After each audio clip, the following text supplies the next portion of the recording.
Magandang hapon mga kapatid, Ian Suyo po ito para sa News 5 Now at nandito tayo ngayon sa Mega Dike. Bahagi na ito ng Dampalit sa may Malabon boundary, Navotas na to.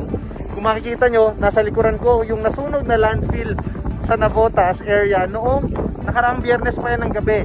At halos 3 araw na yung nakalipas, Lunes ng hapon ngayon. Makikita nyo pa rin yung makapal na usok na bumabalot doon sa paligid na yun. Kasi yung dating landfill na yan ay halos 40 hectares yung laki, kaya ganun na lamang din kalawak. At dahil sa lawak niyan, lawak nung nasunog, umaabot na dito sa kanya. Ito yung kuko magulo na kasi medyo malakas yung hangin ngayon at malakas din yung dating ng usok sa bahaging ito. Kaya nga yung ilang mga residente talagang apektado, pati yung pamumuhay nila. Yung ibang mga nagbabangka dito para mangisda, iikot ko kayo. Ayan. Wala kayong makikitang bangka ngayon dahil yung iba talagang sinasabi nga nila na perwisyo na yung kapal ng usok na 3 araw halos na umaapekto sa kanila. Hirap na sa paghinga, hindi makalabas ng bahay. At ayon nga sa Air Quality Index na inilabas ng DENR ay nasa red zone na. Actually unhealthy for sensitive groups na yung klase ng kalidad ng hangin na nandito ngayon na pumapalibot sa atin. Apektado bukod sa Malabon at sa Navotas, apektado rin yung Valenzuela, pati na rin yung mga katabing bayan ng probinsya ng Bulacan.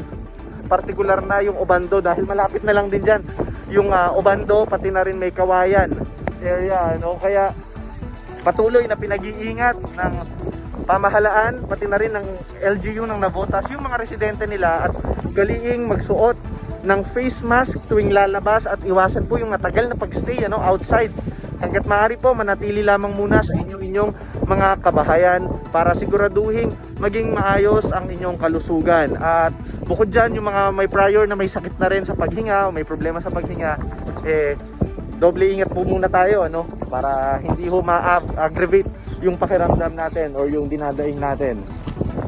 Nagsabi na rin naman na yung LGU ng Navotas na mayroon na silang ginagawang legal steps dahil posibleng nagkaroon ng mishandling sa closure dahil 2025 pa nang isinara itong landfill na ito. Hindi na siya nagagamit, hindi na siya operational, yet nagkaroon pa rin ng sunog na yan. Ibig sabihin, nagkaroon ng posibleng mishandling sa closure ng landfill na yan. At nai-anunsyo na ng Bureau of Fire Protection na fire under control na ito kahapon, subalit ngayon ay hindi pa rin naisasabi na totally fire out na dahil hanggang ngayon may usok pa rin. Ibig sabihin, kung may usok, meron pa ring apoy na nangyayari dyan sa landfill na yan. Patuloy po kayong tumutok sa News 5 Now para sa karagdagang updates. Muli, ito po si Ian Suyo, nagbabalita para sa News 5 Now.